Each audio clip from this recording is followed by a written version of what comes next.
Hola, me llamo Patricia Mendoza y tengo 67 años. Vivo en la Ciudad de México, en un departamento modesto de la colonia Narvarte donde las paredes están llenas de fotografías de mi familia y algunos diplomas que ya no significan nada. Hoy voy a contarles una historia que guardé en absoluto silencio durante casi 7 años. Una historia sobre lealtad, sobre el poder y sobre lo que una mujer común es capaz de hacer cuando descubre que servir a tu país puede convertirse en la peor decisión de tu vida.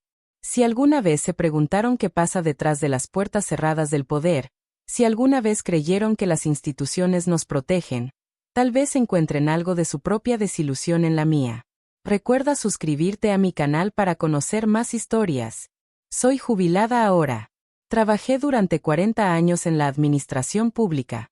Nada glamoroso, nada que apareciera en los periódicos. Fui secretaria ejecutiva, asistente administrativa, archivista. Pasé por 7 sexenios diferentes haciendo el trabajo invisible que mantiene funcionando la maquinaria del gobierno. Y justamente esa invisibilidad me salvó la vida y también la arruinó. Tengo 2 hijos. Rodrigo tiene 43 años y es ingeniero. Daniela tiene 40 y trabaja en una agencia de publicidad. Ambos tienen sus propias familias ahora. Vivo cerca de ellos, pero sé que hay una distancia entre nosotros que nunca logré explicar del todo. Una sombra que se instaló hace años y que ellos perciben sin comprenderla. Sé que muchas de ustedes que me escuchan han trabajado toda su vida creyendo en algo. Tal vez en una institución, tal vez en un ideal, tal vez en una persona. Y tal vez descubrieron que eso en lo que creían no era lo que parecía. Yo me hice esas preguntas cada día desde noviembre de 2018, y recién ahora, casi 7 años después, me siento lista para romper el silencio. Déjenme llevarlas de regreso a ese año.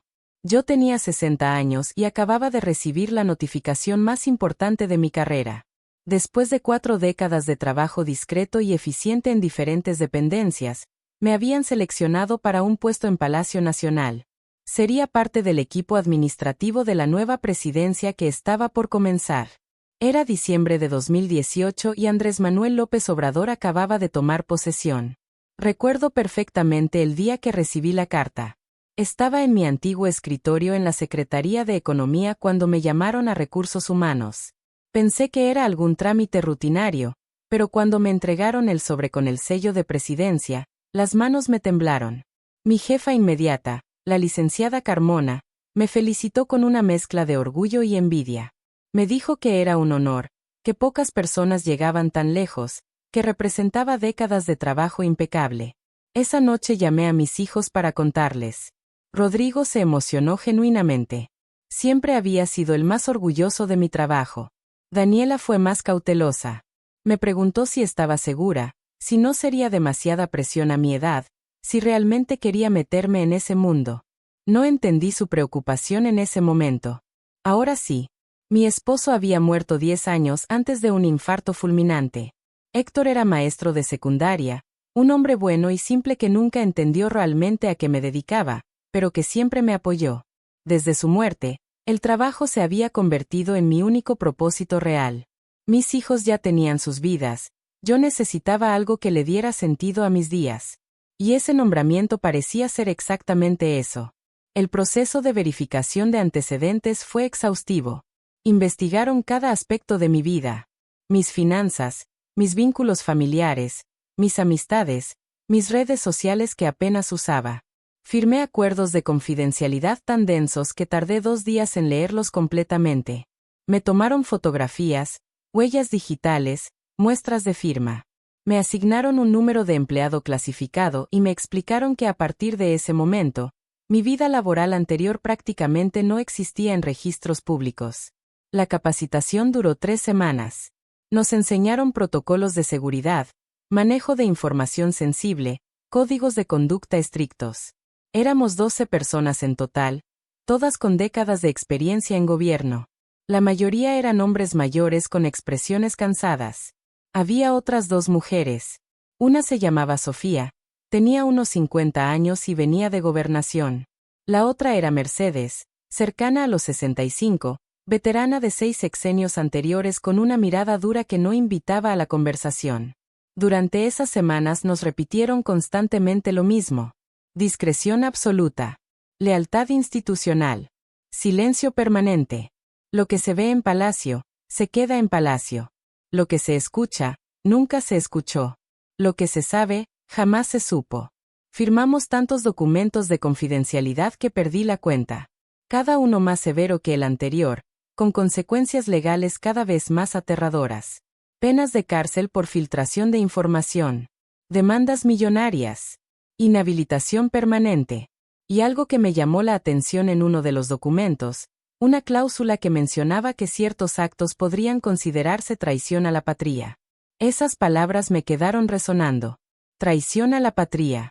Finalmente llegó mi primer día oficial. Era enero de 2019, hacía frío esa mañana. Me puse mi mejor traje sastre azul marino, me recogí el cabello en un chongo impecable y caminé hacia las rejas de Palacio Nacional con una mezcla de orgullo y nerviosismo. Los guardias presidenciales revisaron mi identificación 3 veces antes de dejarme pasar. Crucé el patio central sintiendo el peso de la historia en cada piedra.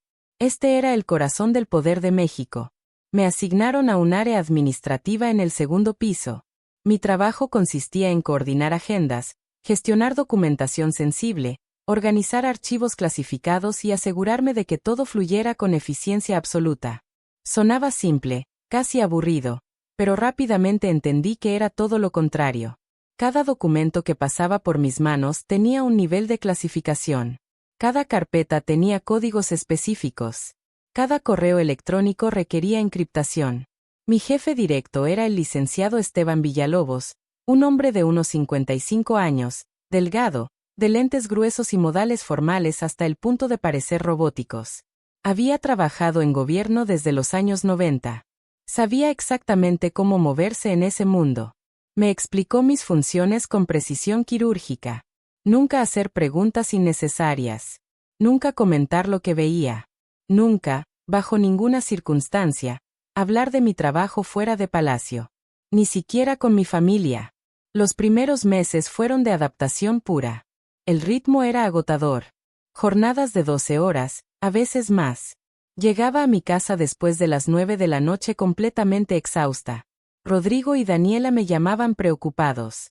Me decían que me veía cansada, que debería cuidarme más a mi edad. Les aseguraba que estaba bien, que solo era el proceso de acostumbrarme. Conocí al resto del equipo administrativo poco a poco.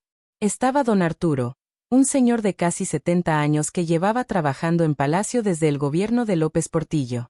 Había visto de todo. Tenía esa mirada opaca de quien había aprendido hacía décadas que la única forma de sobrevivir era no ver, no oír, no opinar. También estaba Mariana, una mujer de unos 45 años, eficiente hasta la obsesión, siempre revisando todo 3 veces, siempre nerviosa. Y estaba Germán, el jefe de seguridad interna de nuestra área. Un hombre corpulento de unos 50 años con aspecto de exmilitar. Hablaba poco, pero cuando lo hacía, todos escuchaban. Germán nos recordaba constantemente que todo estaba vigilado. Las cámaras, los correos electrónicos, las llamadas telefónicas, los movimientos. No era una amenaza, era un hecho.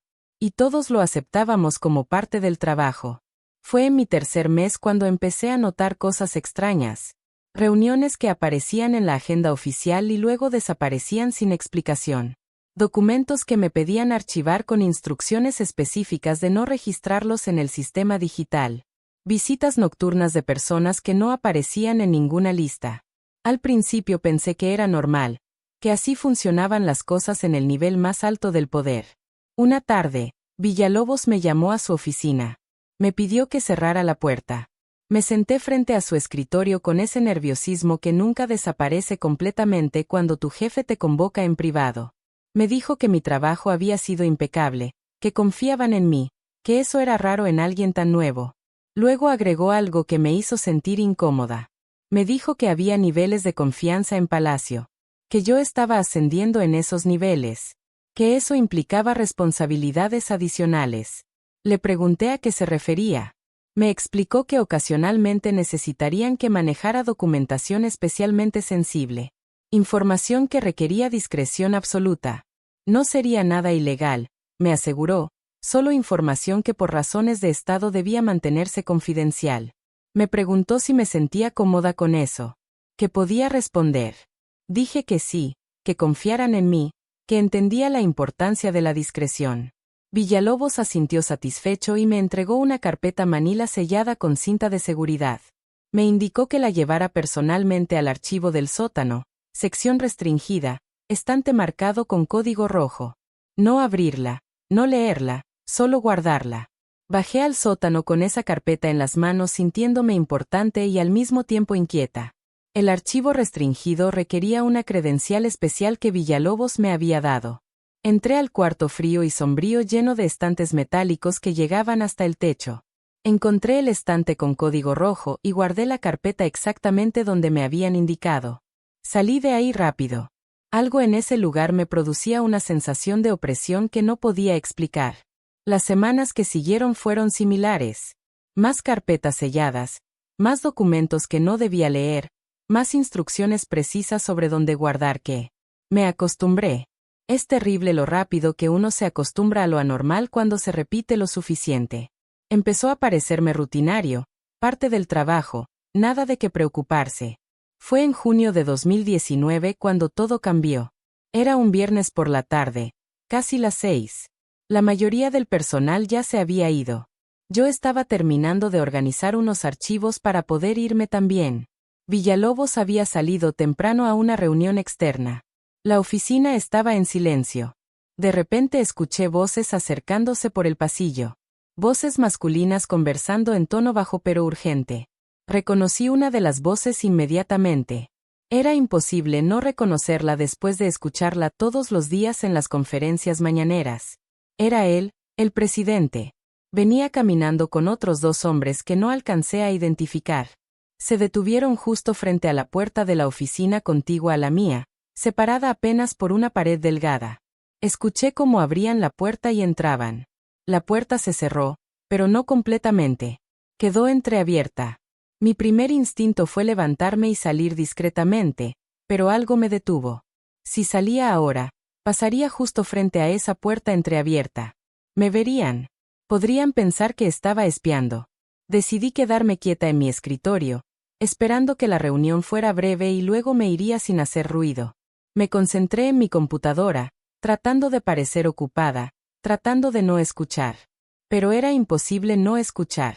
Las voces atravesaban la pared delgada con claridad perturbadora. No distinguía cada palabra, pero captaba fragmentos, suficientes fragmentos.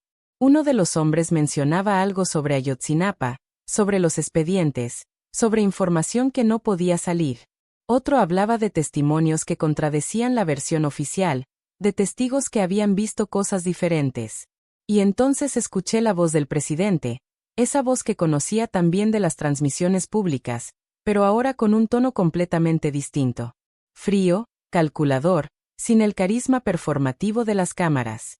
Dijo algo que me heló la sangre.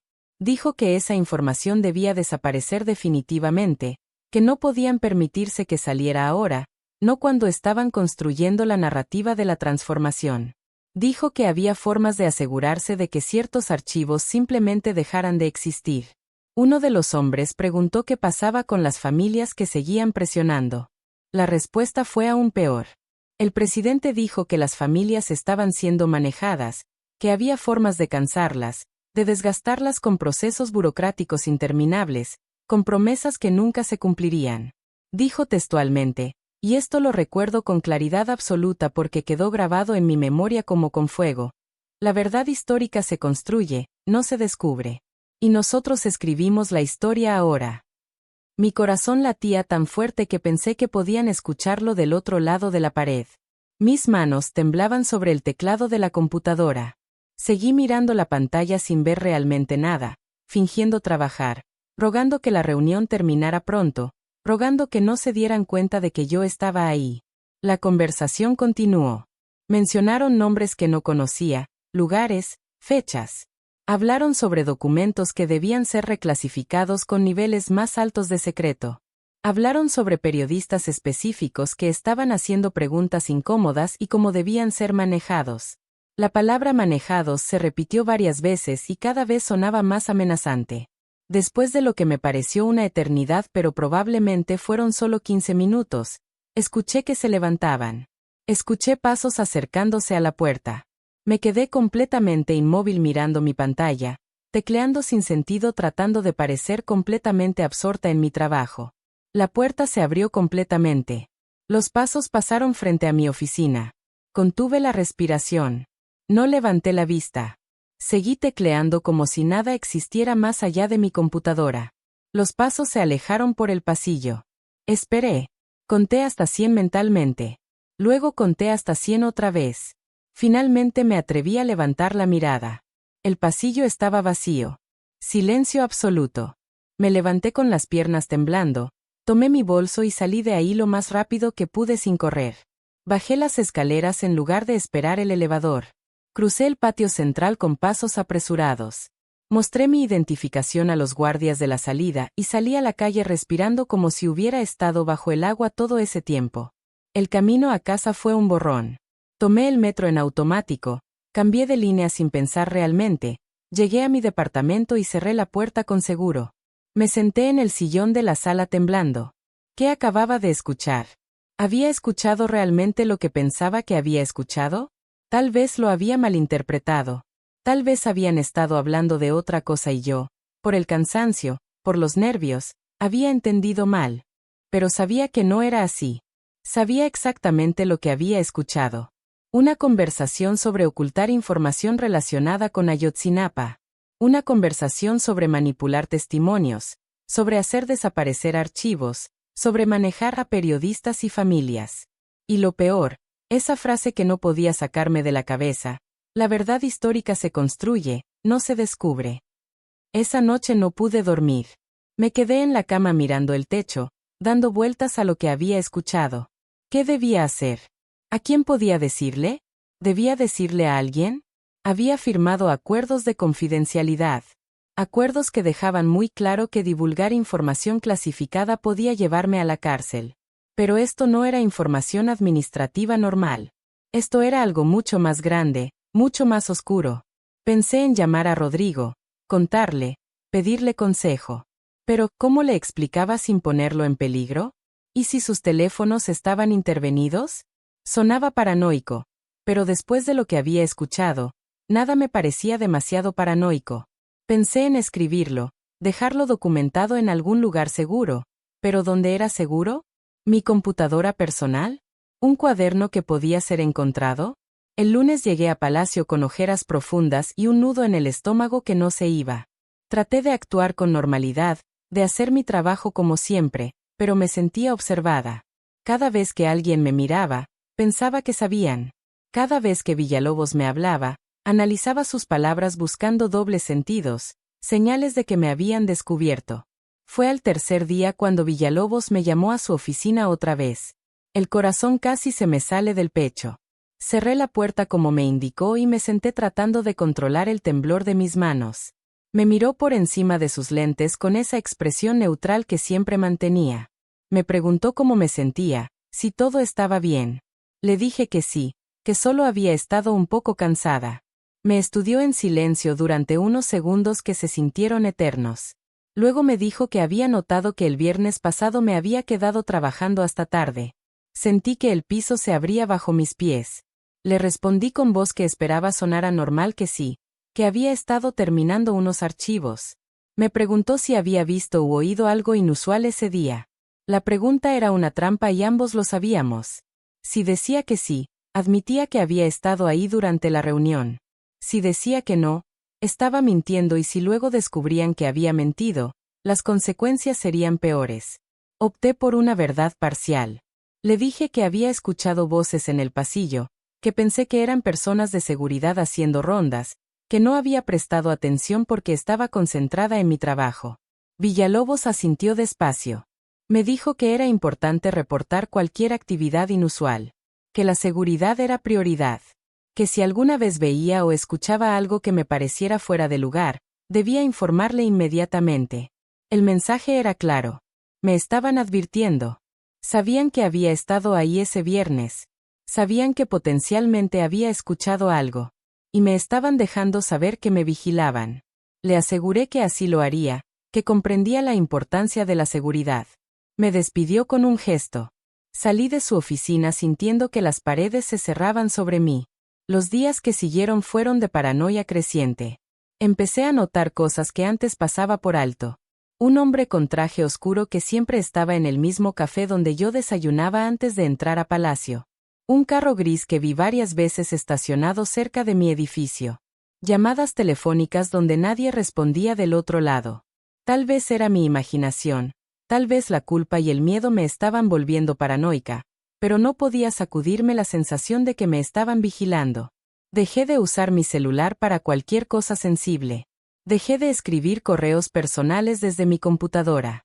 Empecé a tomar rutas diferentes para ir y volver del trabajo. Revisaba constantemente si alguien me seguía. Me estaba convirtiendo en alguien que no reconocía, alguien que vivía con miedo constante. Una noche, Daniela vino a visitarme al departamento. Trajo a sus 2 hijos, mis nietos, pensando que me alegraría verlos.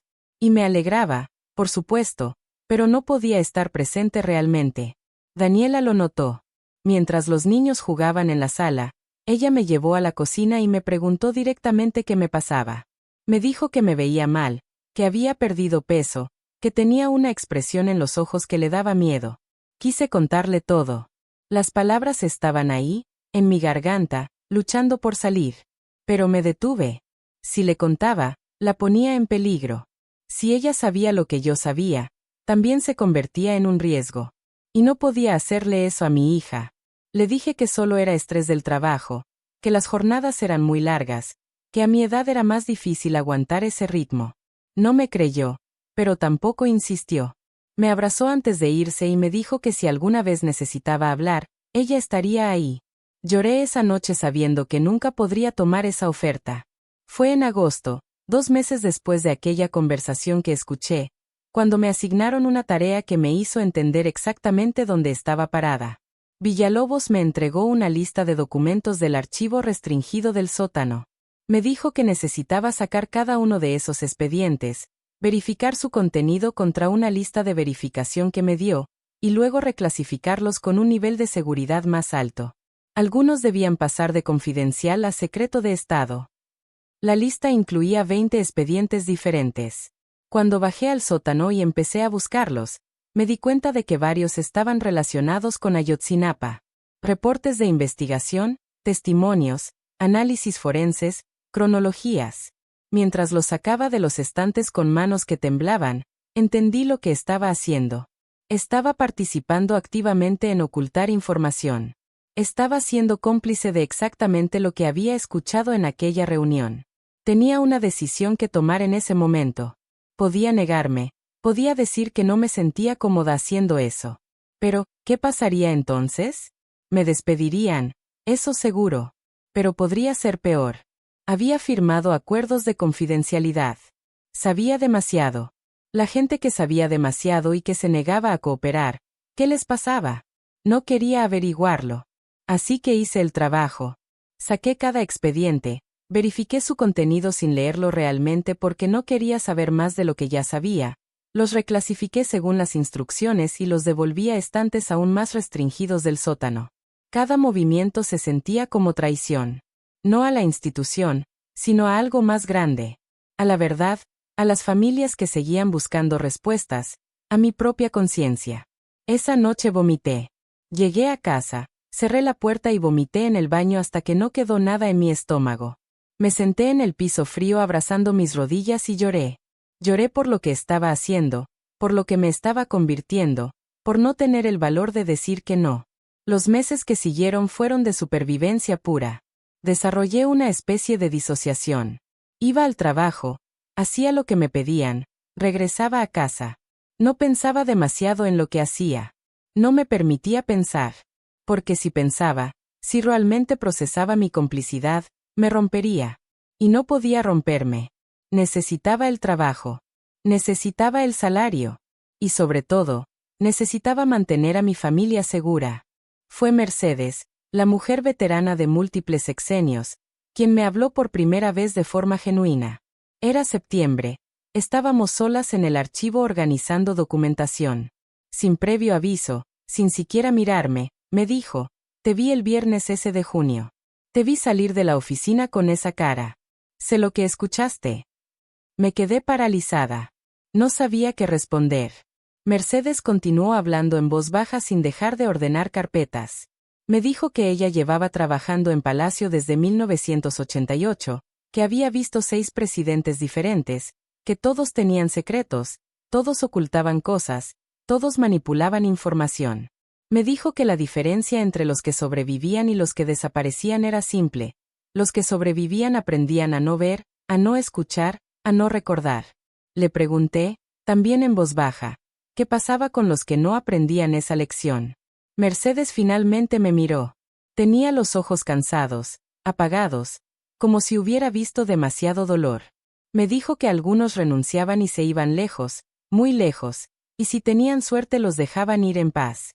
Otros intentaban hablar, filtrar información, convertirse en denunciantes.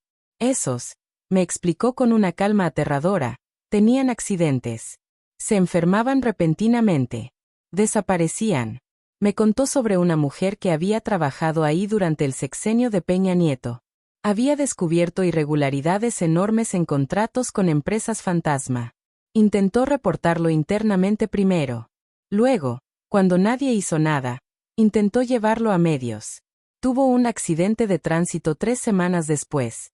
Murió al instante. La investigación concluyó que había perdido el control de su vehículo. Caso cerrado. Mercedes me advirtió que yo había tenido suerte hasta ahora porque no había hecho nada con la información que escuché. Pero que tuviera cuidado. Que no confiara en nadie, ni siquiera en ella. Que hiciera mi trabajo, cobrara mi sueldo y me olvidara de todo lo demás. Que pensara en mi familia. Esas últimas palabras fueron como un puñal. Pensara en mi familia. Sabían quiénes eran. Sabían dónde vivían. El mensaje no podía ser más claro. Esa conversación me cambió algo fundamental. Ya no era solo miedo abstracto. Era miedo concreto basado en ejemplos reales de lo que les pasaba a las personas que no jugaban según las reglas. Decidí en ese momento que haría exactamente lo que Mercedes me había aconsejado. Sobreviviría. Me olvidaría. Protegería a los míos. Pero olvidar resultó imposible. Cada vez que veía las noticias y aparecían las familias de Ayotzinapa exigiendo verdad y justicia, algo se retorcía dentro de mí. Yo sabía que esa verdad que pedían había sido deliberadamente ocultada. Yo había participado en ocultarla. Cada conferencia mañanera donde el presidente hablaba de honestidad y transparencia me producía náuseas. Conocía la mentira detrás del discurso. En octubre de 2019 hubo una manifestación grande frente a Palacio. Familiares de los desaparecidos, estudiantes, activistas, gritaban consignas, llevaban pancartas, exigían respuestas. Desde mi ventana del segundo piso podía verlos. Podía ver el dolor en sus rostros, la desesperación. Y yo tenía información que tal vez les ayudaría, pero estaba encerrada en mi silencio por miedo. Una de las madres levantó una fotografía enorme de su hijo desaparecido. Tenía más o menos la edad de mi Rodrigo. Me quebré ahí mismo. Tuve que salir de la oficina, encerrarme en el baño y llorar en silencio con la mano tapándome la boca para que nadie me escuchara. Cuando salí, Mariana, mi compañera obsesivamente eficiente, me vio los ojos rojos. Me preguntó si estaba bien. Le dije que era alergia. No dijo nada más, pero su mirada me dejó saber que sabía que mentía. Los días se convirtieron en semanas, las semanas en meses. Desarrollé una rutina de supervivencia. Llegaba a Palacio, hacía mi trabajo sin pensar en las implicaciones, me iba a casa, tomaba una copa de vino para poder dormir, repetía. Los fines de semana visitaba a mis hijos tratando de actuar normal, de ser la abuela amorosa, la madre presente. Pero había un muro invisible entre ellos y yo construido con secretos que no podía compartir. Rodrigo me preguntó una vez si realmente valía la pena ese trabajo. Me dijo que me veía consumida, que había perdido la luz en los ojos. Le respondí que era un honor servir al país, que estaba haciendo algo importante. Las palabras me sabían a ceniza en la boca, pero las dije de todos modos porque era lo que tenía que decir. Fue en febrero de 2020 cuando llegó la pandemia y todo cambió de forma inesperada. Palacio implementó protocolos estrictos. Personal reducido, Trabajo desde casa para algunos, medidas de seguridad extremas. Yo quedé en el grupo que debía seguir yendo presencialmente porque manejaba información clasificada que no podía salir del edificio. Las oficinas se vaciaron. De un equipo de 12 personas, solo quedamos 5 yendo de forma regular. El ambiente se volvió aún más opresivo. Pasillos vacíos, silencio absoluto, la sensación constante de estar siendo vigilada pero sin saber desde dónde. Durante esos meses de pandemia, las tareas cambiaron. Ahora me pedían organizar información relacionada con la respuesta sanitaria del gobierno. Documentos sobre compras de equipos médicos, contratos con empresas farmacéuticas, reportes de hospitales. Y nuevamente empecé a notar inconsistencias. Números que no cuadraban. Contratos asignados a empresas que investigué discretamente y descubrí que eran fantasma. Compras sobrevaloradas de forma obscena. Un día, mientras organizaba una carpeta de facturas de compra de ventiladores médicos, vi algo que me hizo detenerme. El precio unitario era 3 veces el valor de mercado. Busqué la empresa proveedora en Internet. No existía registro público de ella anterior a 2019. Y el contacto legal de la empresa compartía apellido con un funcionario de alto nivel que aparecía frecuentemente en las conferencias. Cerré la carpeta rápidamente. No quería saber más. Ya había aprendido la lección. Saber era peligroso. Pero la información se quedó ahí, en mi cabeza, sumándose a todo lo demás que había visto y escuchado. Cada nuevo secreto era una piedra más en la mochila que cargaba. Y el peso me estaba aplastando. Fue don Arturo, el veterano de 70 años, quien finalmente me dijo algo que me ayudó a procesar todo. Estábamos solos en el archivo del sótano. Él me vio con esa expresión de cansancio que yo ya no podía ocultar. Me dijo que cuando empezó a trabajar en gobierno en los años 70, era idealista. Creía que podía cambiar las cosas desde adentro, que podía servir al pueblo. Me contó que tardó años en entender que el poder no funciona como nos enseñan en la escuela. Que el gobierno, cualquier gobierno, era una máquina diseñada para perpetuarse a sí misma. Que la gente como nosotros, la gente invisible que movía los papeles y organizaba los archivos, éramos solo engranajes. Y los engranajes no cuestionan, solo giran. Le pregunté cómo había logrado vivir con eso durante 50 años. Me miró con esos ojos apagados y me dijo algo que nunca olvidaré. No vives con ello, sobrevives a pesar de ello. Te convences de que al menos tus hijos tienen que comer, que tu familia está segura. Te dices que si no fueras tú haciendo este trabajo, sería alguien más. Te mientes lo suficiente hasta que la mentira se vuelve soportable. Esas palabras me destruyeron y me salvaron al mismo tiempo. Me destruyeron porque confirmaban que estaba atrapada en algo de lo que no había salida digna. Me salvaron porque me daban permiso para dejar de luchar contra mí misma, para aceptar que era una sobreviviente, no una heroína. En junio de 2020, en medio de la pandemia, me enfermé. No de COVID, sino de estrés puro. Desarrollé gastritis severa que me tenía doblada de dolor. Los doctores me dijeron que era por ansiedad, que necesitaba descansar, reducir el estrés. Pedí incapacidad por 2 semanas. Villalobos me la concedió, pero con una advertencia. Me dijo que cuidara mi salud, que era valiosa para el equipo, que no querían perderme. El tono era de preocupación, pero sentí la amenaza debajo. No querían perderme porque sabía demasiado. Durante esas 2 semanas en casa, Daniela vino a cuidarme. Cocinaba para mí, se aseguraba de que tomara mis medicamentos, se quedaba a dormir algunas noches. Una madrugada me despertó de una pesadilla.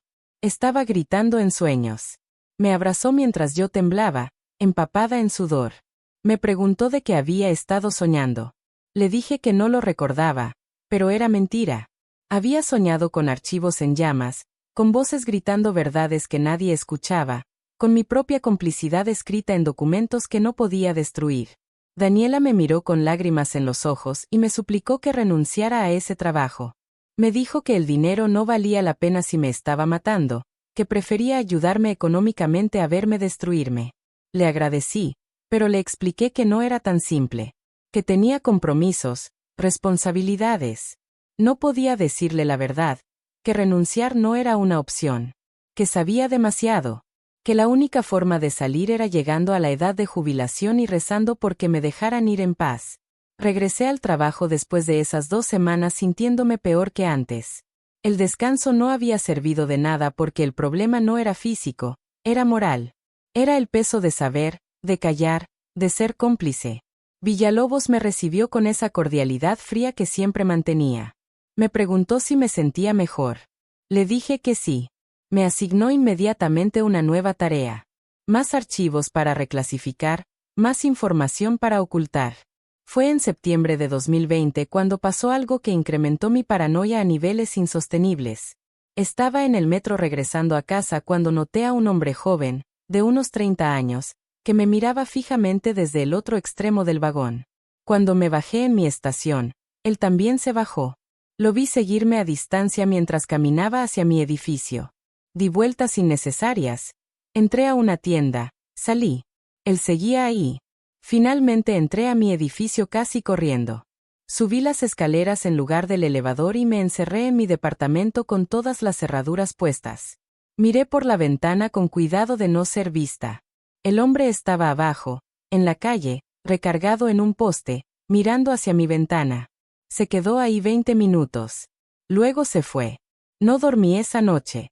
Me quedé sentada en la sala con las luces apagadas vigilando por la ventana. Al día siguiente, el mismo hombre estaba en el café donde yo desayunaba. Esta vez me acerqué a él directamente. Le pregunté por qué me seguía.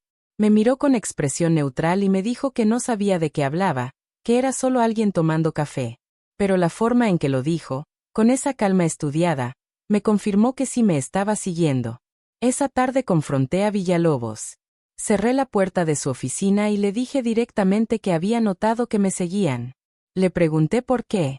Él se quitó los lentes, los limpió despacio, se los volvió a poner. Me miró con esa expresión que ya conocía y me explicó que todos los empleados con acceso a información clasificada tenían medidas de seguridad aplicadas. Que era para mi propia protección y la del Estado. Que no debía preocuparme a menos que tuviera algo que ocultar. La amenaza era cristalina. Me estaban vigilando porque no confiaban completamente en mí. Y si hacía algo sospechoso, si intentaba hablar, lo sabrían inmediatamente. Me disculpé diciendo que solo había sido curiosidad, que entendía las medidas de seguridad. Villalobos asintió y agregó algo más. Me dijo que había notado mi estrés, que sabía que el trabajo era demandante, pero que confiaban en mi discreción. Que sabían que yo entendía lo que estaba en juego. Después de esa conversación, la vigilancia se hizo más obvia. Ya no intentaban ocultarla. Era intencional. Querían que supiera que me vigilaban. Era una forma de control psicológico. Dejé de hacer llamadas desde mi celular personal.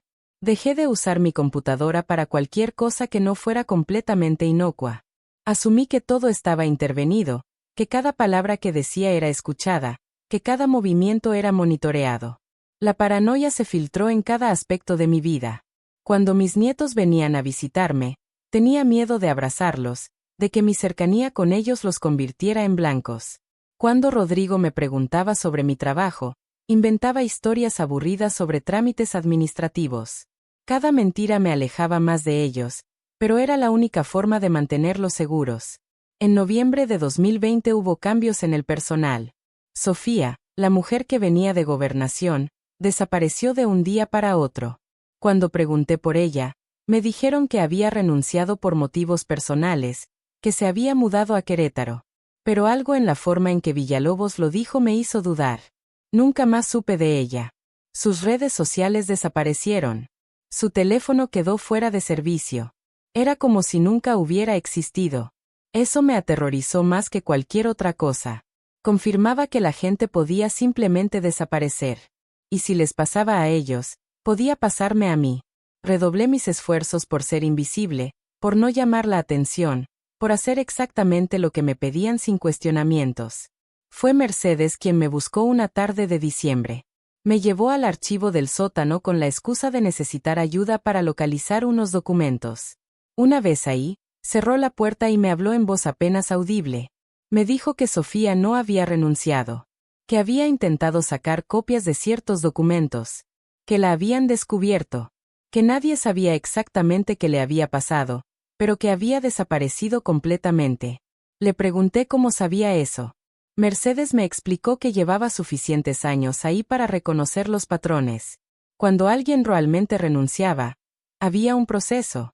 Despedidas, trámites visibles, transferencia de responsabilidades. Cuando alguien desaparecía así, sin rastro, significaba que había cruzado una línea. Mercedes me advirtió nuevamente. Me dijo que notaba mi inquietud, que la entendía, pero que no cometiera el error de Sofía. Que no intentara ser heroína. Que los héroes en lugares como este terminaban muertos o desaparecidos. Le pregunté cómo había logrado sobrevivir tantos años llevando ese peso. Se quedó callada un momento, con la mirada perdida entre los archiveros metálicos. Luego me confesó algo que me rompió el corazón. Me dijo que había dejado de verse al espejo hacía más de 20 años. Que no reconocía a la mujer en que se había convertido. Que había vendido su alma a pedazos tan pequeños que cuando se dio cuenta, ya no quedaba nada que vender. Lloró ahí, en ese sótano frío entre archivos secretos. Lloró en silencio, sin sollozos, solo lágrimas corriendo por su rostro arrugado. Yo la abracé sin saber qué decir porque entendía exactamente cómo se sentía. Éramos dos mujeres atrapadas en una maquinaria que nos trituraba lentamente, día tras día, decisión tras decisión. El 2021 llegó sin celebraciones para mí. Mientras el resto del mundo esperaba dejar atrás la pandemia, yo solo esperaba sobrevivir otro año más. Calculaba constantemente cuánto me faltaba para jubilarme. 3 años. Solo 3 años más y podría salir de ahí con mi pensión, con mi libertad. 3 años que se sentían como una condena interminable. En marzo de 2021 me asignaron trabajar en un proyecto especial. Villalobos me explicó que era de máxima prioridad y confidencialidad. Debía organizar y digitalizar archivos históricos relacionados con movimientos sociales desde los años 60. Tlatelolco, el Halconazo, los movimientos estudiantiles, todo. Me dieron acceso a cajas que llevaban décadas cerradas en los niveles más profundos del archivo. Lo que encontré en esas cajas me quitó el sueño durante meses. Documentos que probaban participación directa del Estado en masacres.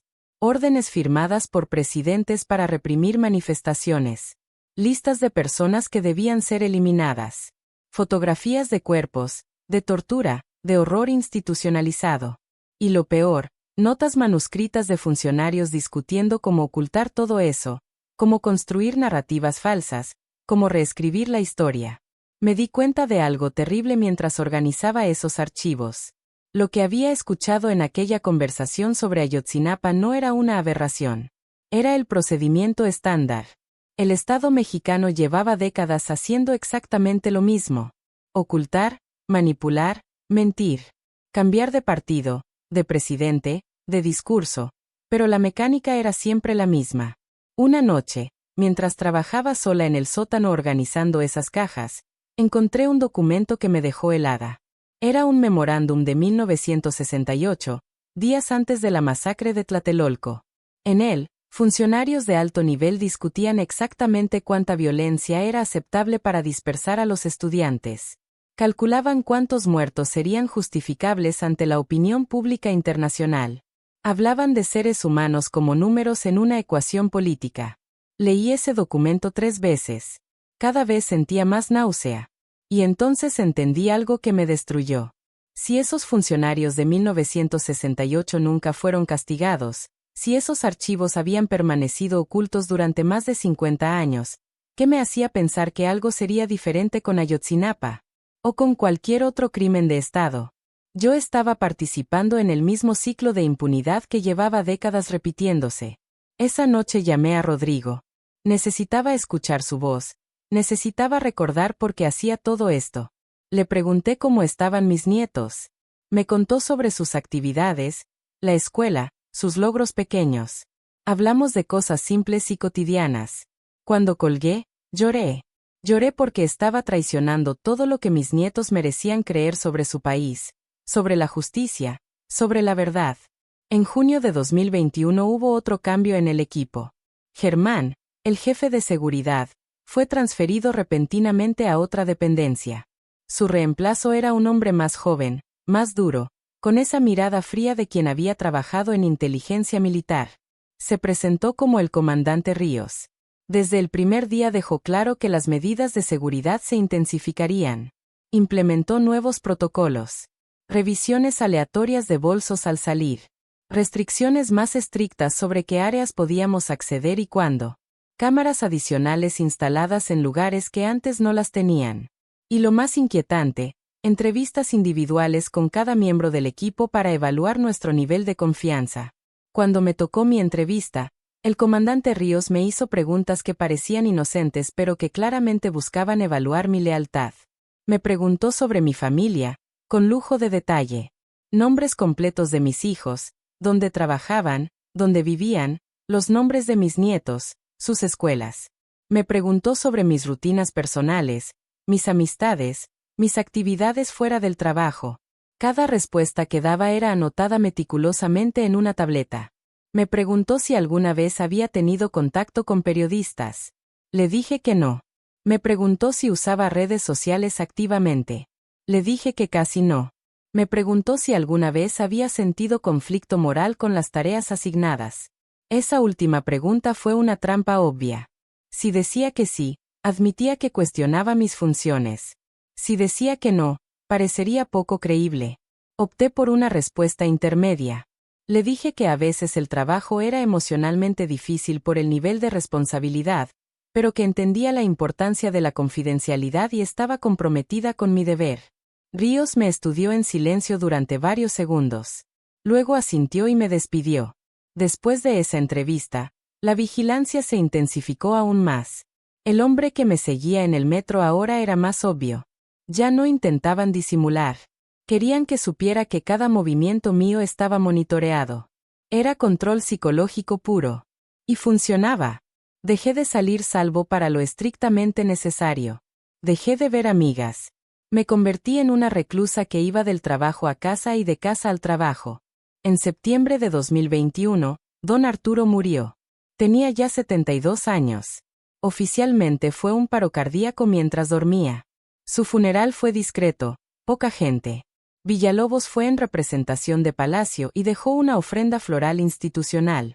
Yo fui por mi cuenta. Me quedé al fondo del velorio observando a su familia destrozada. Su viuda, una mujer mayor de aspecto frágil. Sus hijos adultos. Sus nietos. Me acerqué a presentar mis condolencias. Su viuda me tomó las manos y me dijo algo que me atravesó.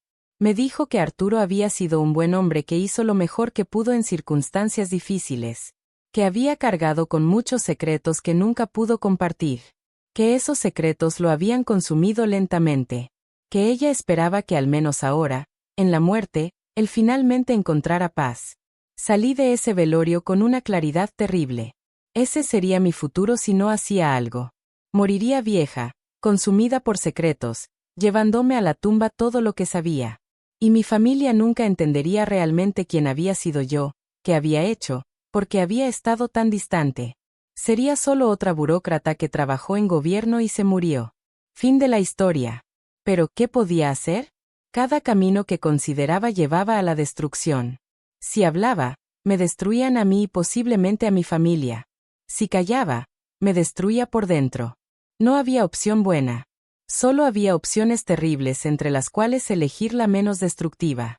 Fue en diciembre de 2021, durante la cena de Navidad con mis hijos, cuando tomé una decisión. Estábamos todos reunidos en casa de Rodrigo. Mis nietos jugaban contentos. Daniela había cocinado mi platillo favorito. Rodrigo brindó por la familia, por estar juntos, por la salud. Y yo ahí sentada, mirándolos a todos, entendí algo fundamental. No podía cambiar lo que había hecho. No podía deshacer mi complicidad. No podía recuperar mi inocencia perdida. Pero podía documentar todo. Podía escribir cada detalle de lo que había visto, escuchado y hecho. No para publicarlo, no para venganza, sino para que existiera un registro. Para que cuando llegara mi hora final, hubiera al menos una verdad escrita en algún lugar. Empecé a escribir en enero de 2022. Lo hacía a mano, en cuadernos que compraba con efectivo en diferentes papelerías. Escribía de madrugada cuando no podía dormir. Documentaba todo con la mayor precisión posible.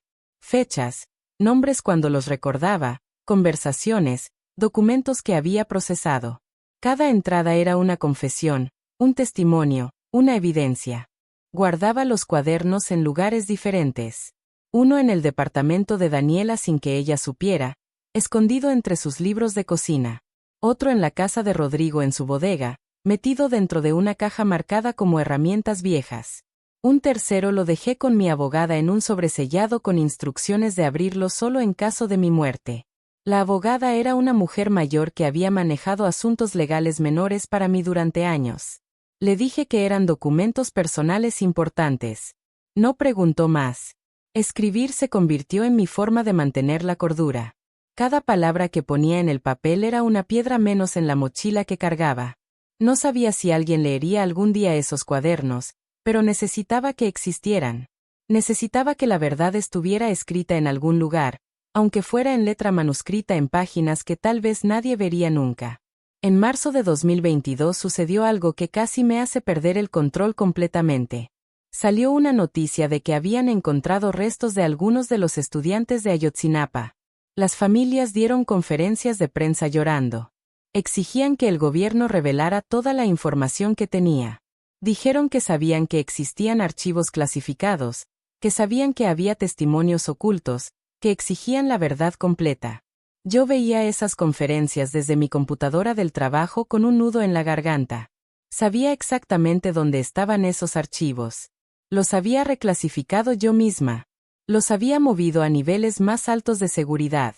Yo era parte de la maquinaria que les negaba las respuestas que pedían. Y no podía hacer nada al respecto sin destruirme. Esa tarde, Mariana me encontró en el baño llorando. Intenté componerme rápidamente, pero ella ya me había visto. Me preguntó si estaba bien.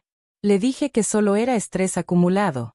Mariana cerró la puerta del baño y me miró con una expresión que nunca le había visto. Me dijo algo que me sorprendió. Me dijo que ella también lloraba a veces, que también cargaba con el peso de saber cosas que no podía contar, que entendía exactamente cómo me sentía. Le pregunté cómo lo soportaba.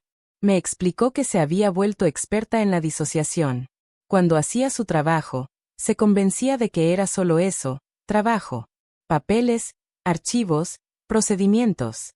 Se obligaba a no pensar en las implicaciones reales de lo que hacía.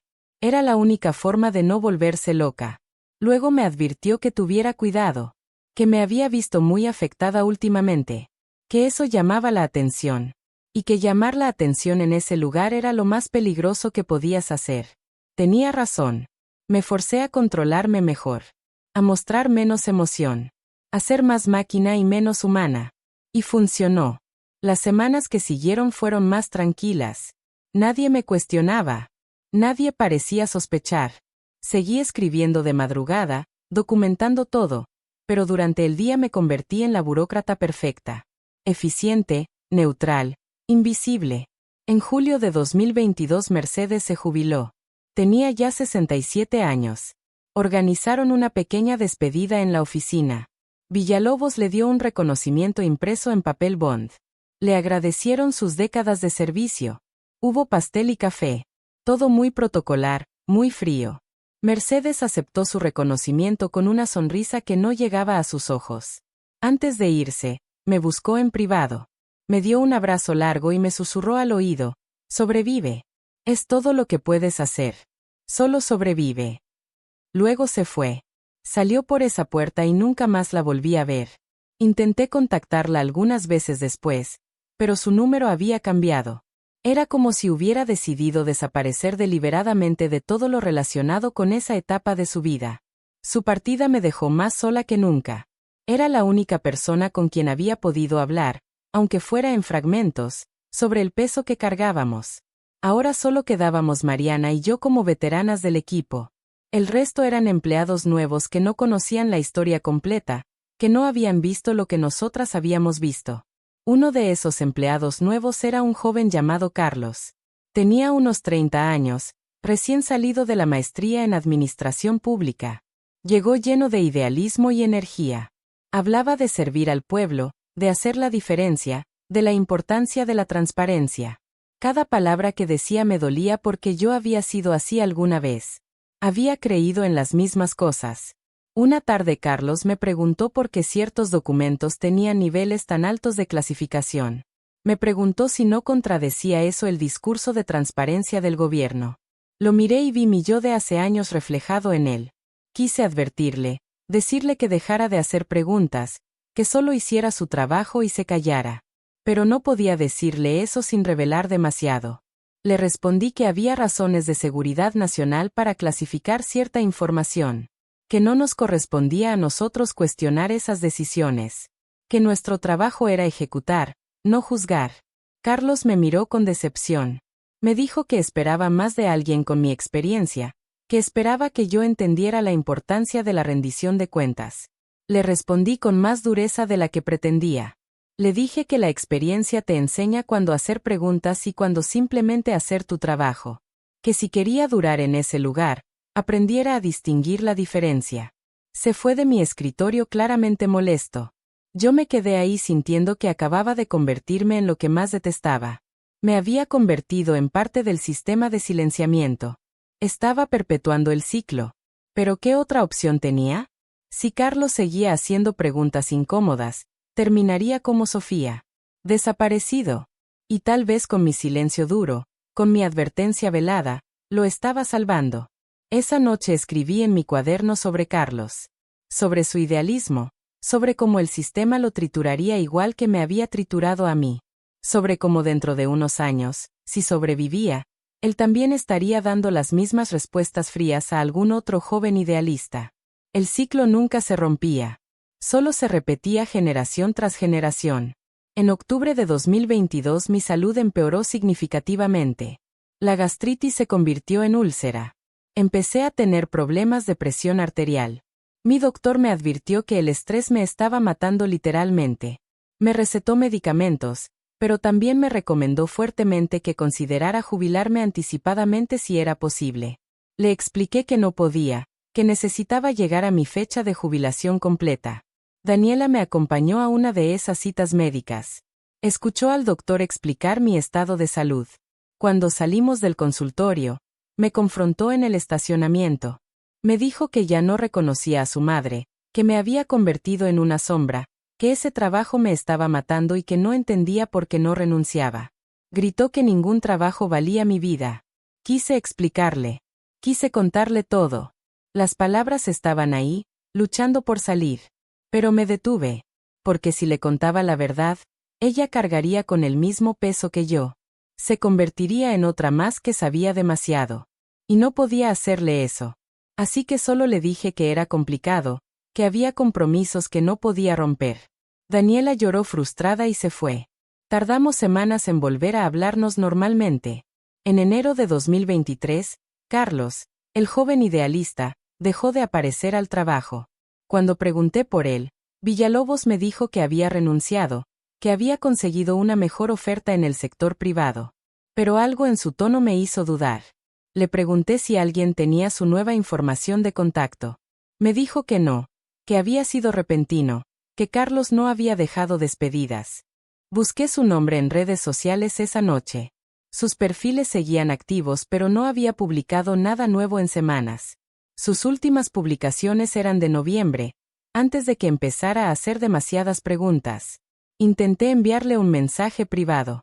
Nunca fue leído. Su teléfono estaba fuera de servicio. Mariana y yo nunca hablamos explícitamente sobre Carlos, pero intercambiamos una mirada que lo decía todo. Ambas sabíamos. Ambas entendíamos. Y ambas seguimos trabajando como si nada hubiera pasado porque era lo único que podíamos hacer. Escribí sobre Carlos esa noche en mi cuaderno. Documenté sus preguntas, su desaparición, mis sospechas. Si algo me pasaba, quería que quedara registro de lo que le había pasado a él también. Los meses siguientes fueron de simple supervivencia. Ya no esperaba que las cosas mejoraran. Solo contaba los días que faltaban para mi jubilación. 2 años más. Solo 2 años y podría salir de ahí. 2 años que se sentían como una eternidad pero que también eran mi única esperanza. En junio de 2023 hubo elecciones estatales importantes. Palacio se llenó de actividad frenética. Reuniones constantes, documentos urgentes, tensión en todos los pasillos. Me asignaron trabajar con material relacionado con estrategias electorales. Nuevamente vi cosas que no debía ver.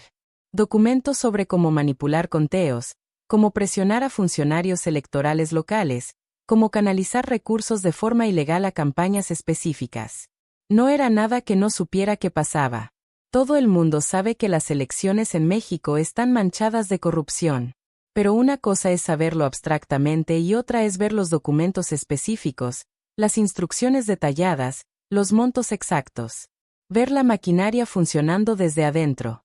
Una tarde, mientras organizaba esos documentos, el comandante Ríos entró al archivo sin avisar. Me encontró con una carpeta abierta sobre la mesa. Me preguntó qué estaba haciendo. Le expliqué mi tarea asignada. Se acercó, revisó los documentos que tenía frente a mí, luego me miró fijamente. Me preguntó si entendía la importancia de lo que estaba manejando. Le aseguré que sí, que comprendía perfectamente la sensibilidad del material. Ríos se quedó ahí parado observándome durante lo que parecieron minutos, pero probablemente fueron solo segundos. Luego me dijo algo que me heló. Usted lleva suficiente tiempo aquí para saber cómo funcionan las cosas. Espero que también lleve suficiente tiempo para saber qué les pasa a las personas que olvidan su lugar. No era una pregunta. Era una amenaza directa. Le respondí que jamás había olvidado mi lugar, que mi historial hablaba por sí mismo. Asintió lentamente y se fue. Me quedé ahí temblando, con las manos sudorosas sobre los documentos. El mensaje era claro. Me estaban vigilando más de cerca. Sospechaban algo. O tal vez solo querían recordarme constantemente el miedo para mantenerme controlada. Esa noche quemé uno de mis cuadernos. El que tenía más información específica, más nombres, más detalles comprometedores. Lo quemé en el fregadero de mi cocina y tiré las cenizas al drenaje. Lloré mientras lo hacía porque sentía que estaba destruyendo la única evidencia que existía de ciertas verdades. Pero el miedo era más fuerte. Si registraban mi departamento y encontraban esos cuadernos, no solo me destruirían a mí, irían tras mi familia. En septiembre de 2023 mi presión arterial se descontroló. Tuve un episodio en la oficina donde me mareé y casi me desmayo. Mariana me ayudó a sentarme, me trajo agua. Villalobos llamó al servicio médico de Palacio. Me revisaron ahí mismo y me recomendaron ir al hospital. Me negué. No quería que mi expediente médico reflejara un colapso en el trabajo. No quería darles ninguna excusa para forzar mi salida de forma prematura sin mi pensión completa. Pero Villalobos insistió. Me dijo que era protocolo, que si algo me pasaba en instalaciones de Palacio había responsabilidades legales. Me llevaron al hospital militar. Me hicieron estudios completos. Los resultados mostraban hipertensión severa, problemas gástricos avanzados, signos de estrés crónico extremo. El médico me dijo directamente que a mi edad, con ese nivel de estrés, estaba en riesgo de un infarto o un derrame cerebral. Me dieron incapacidad por un mes. Esta vez no pude negarme. Regresé a casa con una bolsa llena de medicamentos y la orden estricta de descanso absoluto. Rodrigo se tomó días libres en su trabajo para cuidarme. Me preparaba comidas saludables, se aseguraba de que tomara mis pastillas, intentaba hacerme reír con historias de mis nietos. Una noche, mientras él cocinaba en mi pequeña cocina, me senté en la sala y realmente observé mi departamento. Las paredes con fotos de momentos felices que parecían de otra vida. Los diplomas de mis décadas de servicio público que ahora me parecían documentos de mi propia condena. Los juguetes que mis nietos dejaban cuando me visitaban, recordatorios de la inocencia que yo había perdido hacía tanto tiempo. Rodrigo me trajo el plato de comida y se sentó junto a mí. Me preguntó si estaba bien, si había algo que quisiera contarle. Lo miré, mi hijo adulto con canas prematuras y arrugas de preocupación alrededor de los ojos puestas ahí por mí. Quise contarle todo, pero las palabras se atascaron en mi garganta. Solo pude decirle que estaba cansada, muy cansada, y que faltaba poco para mi retiro. Durante ese mes de incapacidad, consideré seriamente no regresar, presentar mi renuncia, perder parte de la pensión, pero salir de ahí. Calculé los números. Si renunciaba ahora, perdería aproximadamente el 30% de lo que me correspondería por jubilación completa. Era mucho dinero. Dinero que necesitaría para mi vejez, para no ser una carga para mis hijos. Pero más importante que el dinero era el miedo. Miedo a lo que pasaría si renunciaba antes de tiempo. ¿Me dejarían ir así nomás? ¿O verían mi renuncia prematura como sospechosa? ¿Y si pensaban que me iba para hablar, para filtrar información? La incertidumbre era paralizante. Al final, el miedo ganó. Decidí regresar, aguantar un año más hasta mi jubilación oficial. Un año. Solo un año más. Regresé al trabajo en octubre de 2023. El ambiente había cambiado. Había personal nuevo que no conocía. Reorganizaciones extrañas. Mariana me contó en voz baja que había habido una purga mientras yo estuve fuera. Varios empleados de diferentes áreas fueron transferidos repentinamente o despedidos. Nadie sabía exactamente por qué, pero los rumores hablaban de filtraciones, de información que había llegado a periodistas. Me mostró discretamente una nota que le había llegado de Recursos Humanos. Era una recordatoria sobre las políticas de confidencialidad, sobre las consecuencias legales de violar acuerdos de no divulgación. Pero el tono era más amenazante que las versiones anteriores. Mencionaba específicamente prisión, demandas millonarias, y una frase nueva: acciones necesarias para proteger la seguridad nacional.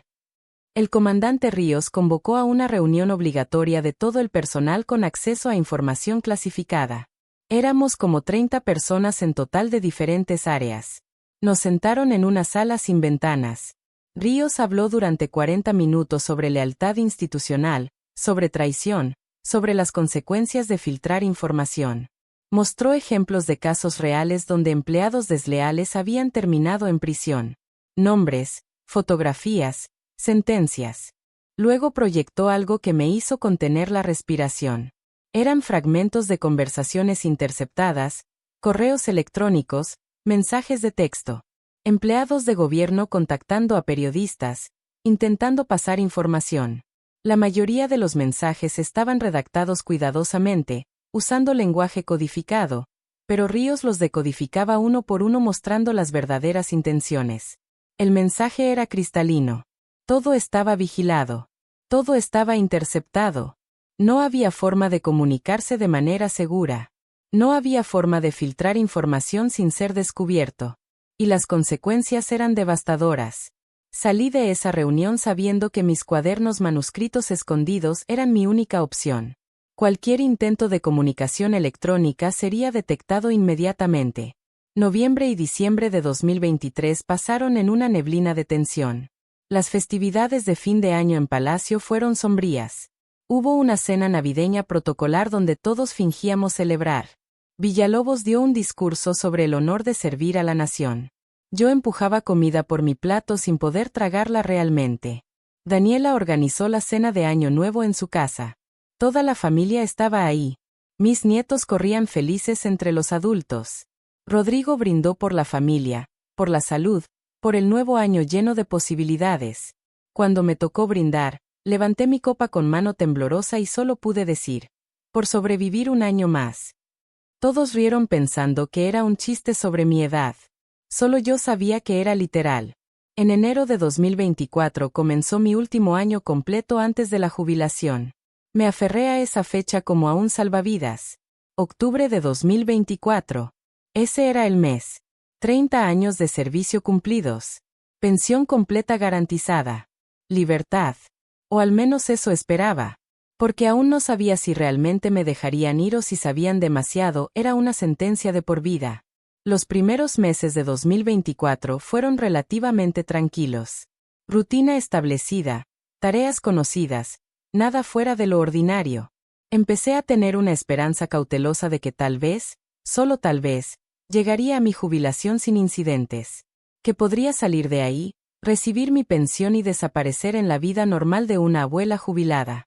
Pero en mayo de 2024 todo se complicó nuevamente. Hubo elecciones presidenciales. Palacio se convirtió en un hervidero de actividad. Estrategias, reuniones nocturnas, documentos clasificados multiplicándose exponencialmente. Y yo ahí, procesando todo, archivando todo, sabiendo demasiado sobre cómo se estaba manipulando el proceso democrático. Una madrugada, trabajando tiempo extraobligatorio, me asignaron procesar documentos sobre recursos desviados a campañas. Millones de pesos canalizados de forma ilegal. Empresas fantasma, facturas falsas, toda la maquinaria de corrupción electoral funcionando a pleno. Y yo ahí, organizando meticulosamente la evidencia de crímenes que nunca serían investigados. Esa noche, sentada sola en el archivo del sótano rodeada de evidencia de corrupción masiva, tomé una decisión. Saqué mi teléfono, lo puse en modo avión para que no transmitiera señal, y fotografié algunos documentos. Solo algunos, los más comprometedores. Sabía que era un riesgo enorme, pero sentí que debía hacerlo.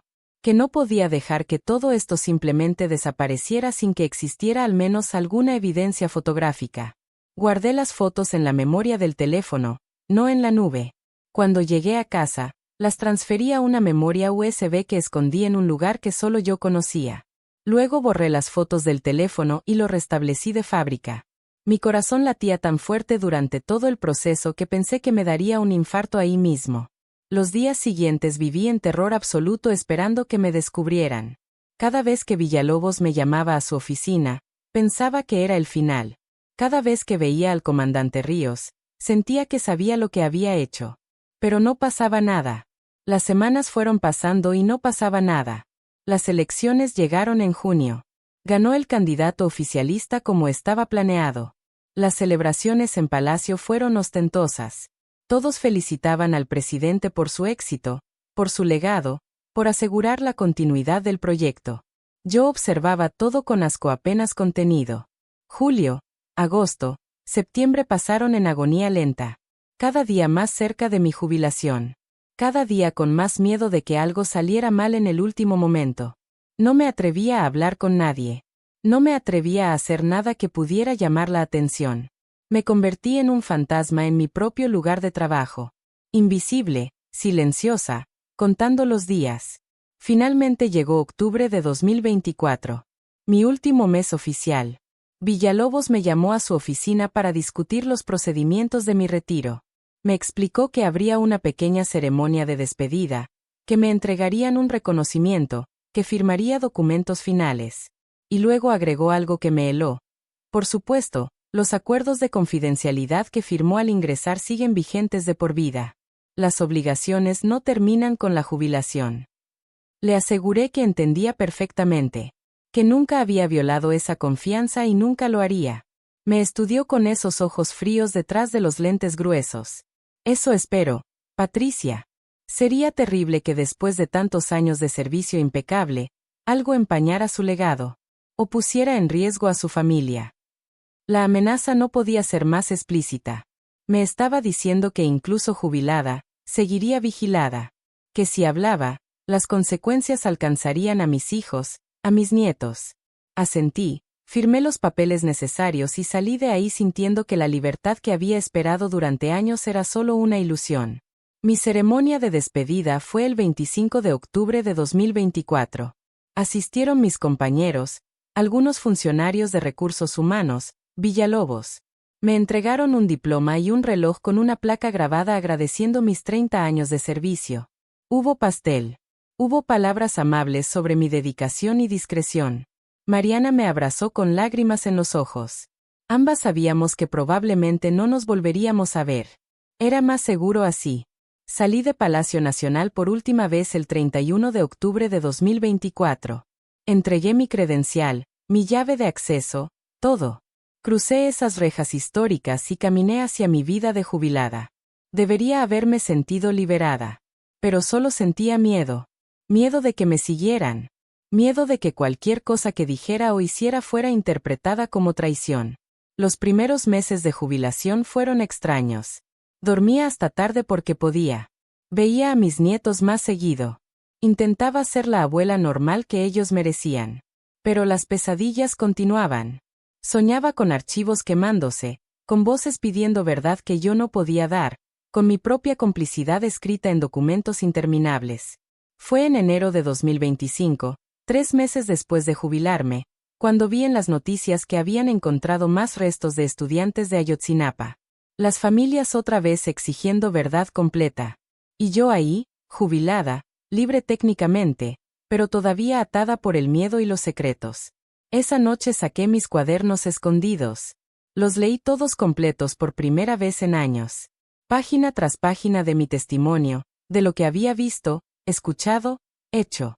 Evidencia de crímenes de Estado, de manipulación, de ocultamiento sistemático de la verdad. Y me di cuenta de algo terrible. Si moría sin que nadie supiera lo que estaba en esos cuadernos, era como si nada de eso hubiera existido. Pero también entendía que publicar esa información, filtrarla, entregarla a periodistas, significaba destruir mi vida y poner en peligro a mi familia. No era decisión fácil. No había opción heroica. Solo había opciones terribles. Decidí hacer esto. Grabar mi testimonio en audio, como lo están escuchando ahora. Contar mi historia sin revelar todos los detalles específicos que están en los cuadernos. Los cuadernos permanecerán escondidos con instrucciones de que solo sean revelados si algo me pasa o si mi familia está segura. Hoy tengo 67 años. Vivo en la Ciudad de México, jubilada, aparentemente normal. Veo a mis nietos crecer. Comparto comidas con mis hijos. Y cargo con el peso de saber que participé en ocultar verdades que las familias de desaparecidos merecen conocer. No me considero heroína. Tampoco me considero villana. Soy una sobreviviente con todas las manchas morales que eso implica. Hice cosas terribles justificándolas como necesarias para proteger a mi familia. Callé cuando tal vez debí hablar. Fui cómplice de un sistema que aplasta la verdad sistemáticamente. Si esta historia les sirvió de algo, espero que sea para entender que el poder funciona a través de gente común como yo. Gente que solo quiere sobrevivir, mantener su trabajo, proteger a sus familias. Y ese sistema nos convierte en cómplices, pedacito por pedacito, hasta que un día te miras al espejo y ya no reconoces a la persona que fuiste. A las familias de Ayotzinapa y de todos los desaparecidos de este país, solo puedo decirles que sus sospechas son correctas. Hay archivos. Hay información oculta. Hay gente que sabe más de lo que dice. Y hay un sistema diseñado específicamente para negarles la verdad que merecen. Lo siento. Lo siento profundamente. Sobreviví, pero no salí completa. Nadie sale completo de un lugar donde hasta la verdad es clasificada como secreto de Estado.